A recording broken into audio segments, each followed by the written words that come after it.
Ramadan. While most festivals worldwide focus on fun and enjoyment, the Islamic community saves a month for fasting and reflection. Ramadan, which starts during the 9th month of the Islamic lunar calendar, commemorates the first revelation of the Quran, or the Islamic holy book, to Prophet Muhammad. During this month, Muslims can only eat from sundown to just before sunrise.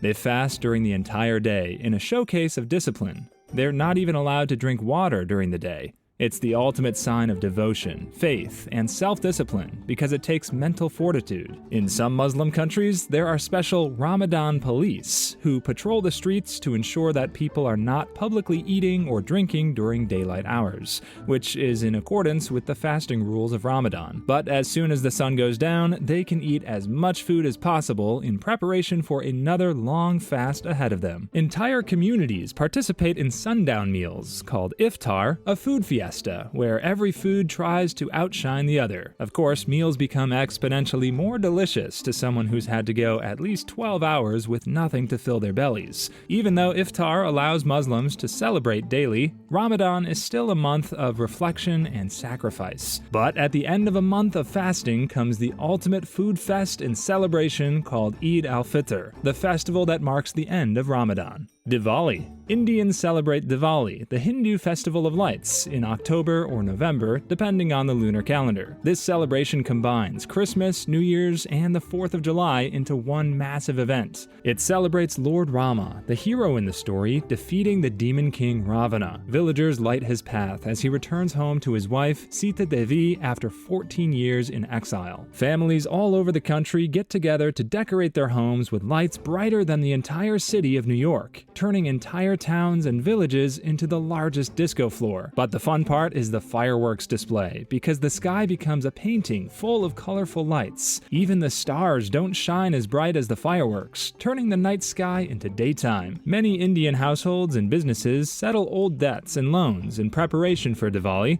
This practice stems from the belief that clearing away financial obligations before the new year begins can bring good luck and prosperity. Day of the Dead. While most countries commemorate their dead relatives solemnly, Mexicans take the opportunity to sing and dance in a celebration called the Day of the Dead. Dia de los Muertos takes place from October 31st to November 2nd, but coincides with the Catholic holidays of All Saints' Eve, All Saints' Day, and All Souls' Day. But the Day of the Dead turns cemeteries into festival grounds, full of people in skeleton costumes. Called calacas, these skeletons are not there to spook the children. Instead, they're the Mexicans' way of reimagining their ancestors, coming back to life to have a good time with their loved ones. So even if great-great-great-grandma had a bad back, that won't stop her from returning on the Day of the Dead to party the night out with the young ones. Meanwhile, graves are decorated with traditional paper banners called papel picado. Altars are stacked with the deceased's favorite food, filling the air with sweet scents. Carnival. Carnival is a Brazilian festival before Lent, usually in February or March. It was meant to be a pre-Lent festival, but evolved into a celebratory event that serves as the prelude to fasting and reflection during the Lenten season. This means that Carnival allows every Brazilian to let loose before a period of solemnity. Everyone in the country takes a break to participate in parades of music, dance, and over-the-top costumes with humongous fruits. While Carnival may be fun, it has an odd tradition called Bloco dos Sujos, which means block of the dirty. People cover themselves in mud to symbolize equality. Rio de Janeiro becomes the fun capital of the world during Carnival, filling its streets with colors, feathers, and samba music. The event is so big that people go to samba schools to practice their moves for a year to prepare for Carnival. But the entire event is the Brazilians' way of letting loose once a year before returning to their usual lives. So it makes sense why it's such a huge celebration. Chinese New Year. Although it is celebrated worldwide in places with Chinese communities, Chinese New Year is much more significant in China than in other parts of the world. Also called the Spring Festival, it marks the end of winter and the start of spring, and takes place between January and February. In China, celebrations last for up to 15 days. The Chinese usually save all the merriment from Christmas and New Year's Eve to go all out on Chinese New Year. Streets are filled with red lanterns and firecracker surprises, giving Chinese New Year its unique cultural charm. However, people also take zodiac signs seriously during the Chinese New Year because the Chinese believe in the good fortune that could bless them in the next year, depending on their zodiac animal. The zodiac animal associated with the Chinese New Year shapes the traits of the coming year, allowing cultural experts to make predictions. Meanwhile, main streets all over China transform into blood-red roads full of lanterns and other decorations. Red symbolizes good luck and prosperity in Chinese, so it dominates the Chinese New Year. There's even an entire dragon parading the street, but don't worry about the dragon eating all the dumplings, because there's always more food for everyone. Hanukkah. Hanukkah is a festive Jewish event that allows families to light candles in the biggest candle lighting event Jews can participate in. The event commemorates the victory of the Jewish people when they reclaimed the Holy Temple in Jerusalem against the Greeks during the 2nd century. It usually takes place in December, lasting 8 nights, beginning on the 25th day of the Jewish month of Kislev. A candle is lit every night for 8 days on a special 9-branched candelabrum called a Hanukkah. The entire event is not just a way for them to reflect the victory of light over darkness, but also a way for them to let loose. Then there's a gambling game involving a 4-sided spinning top, the dreidel. The Jews use the dreidel in a fun gambling game involving chocolate coins. Each letter of the dreidel is marked with a Jewish letter. Depending on the letter the top lands on, players take or give certain game pieces, usually chocolate coins from a pot. When the Greeks still held Jerusalem, the Jews were not allowed to practice their religion and read the Torah. Children, however, used the dreidel as a cover when they studied the Torah in groups. So when Greek authorities arrived, they quickly shifted to playing with the dreidel to avoid suspicion. Easter. Every year, the Christian world celebrates the season of Lent, commemorating the events of Jesus' 40 days in the desert. Lent is about fasting and sacrifice to commemorate the pain and death that Jesus suffered before Easter. During the fasting season, most Christians only eat fish. At the end of the entire religious season, Easter is celebrated after Jesus is resurrected. But for some reason, most Western cultures put the Easter bunny at the center of Easter.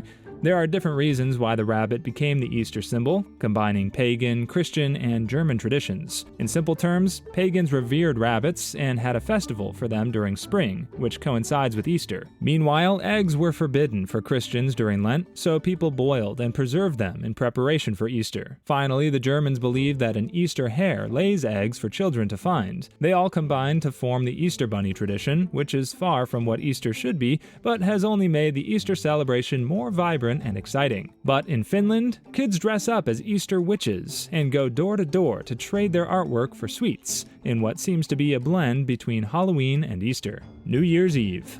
New Year's Eve is a worldwide celebration commemorating the end of the year while welcoming a new year. People all over the globe participate in countdowns, even though they're in different time zones, and celebrations vary across the world. Some cultures focus more on family-oriented feasts, while others fill big city streets with party-like events. A good example is New York's Times Square, where the iconic Midnight Kiss is the grand finale of most rom-com movies during the holiday season. Meanwhile, some places have extravagant fireworks displays to fill the first day of the new year with light. In Spain, people eat 12 grapes at midnight, each symbolizing good luck for every month of the new year. No matter the tradition, the focus is on saying goodbye to the old year and saying hello to the new year. New Year's Eve is also the night when the real MVP, the New Year, New Me resolutions, take place. It's the time of year when millions decide to spend on gym memberships, only to never return after a week. Whatever the case, the event allows people to reflect on old habits to become better people.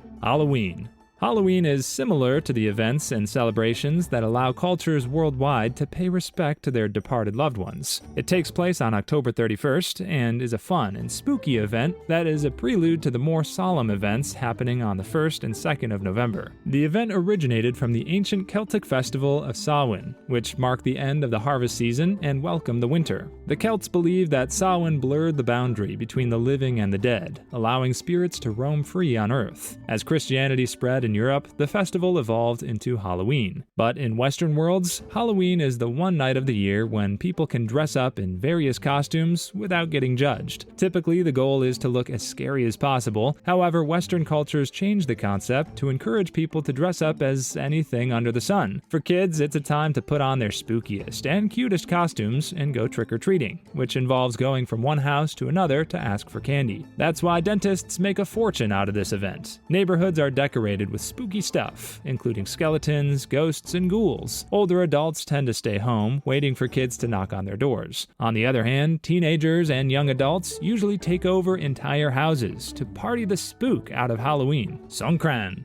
Thailand's Songkran is the country's version of its New Year, which occurs from April 13th to 15th and marks the arrival of the Thai solar calendar's New Year. The event is a celebration of purifying the self in preparation for the new year, and there's no better way to clean bodies and souls than to use water. Songkran is the world's biggest water fight because people have an excuse to splash water on everyone and everything. And yes, you can throw balloons at anyone because that's what Songkran is. Water is weaponized in a fun and spiritual way, allowing kids and adults to have fun while celebrating the coming of a new year. The best part is that no one is safe from H2O's wrath. Locals and tourists alike get wet from head to toe. If you plan to visit Thailand during Songkran, keeping those Jordans in your hotel is best if you don't want them to get wet. But the event isn't all about getting wet. Between water fights, people visit temples and pay their respects to elders. Releasing captive animals, such as birds and fish, is also practiced to symbolize compassion. It's still a celebration of spirituality and tradition, allowing people to reflect on yesterday with a splash of reflection.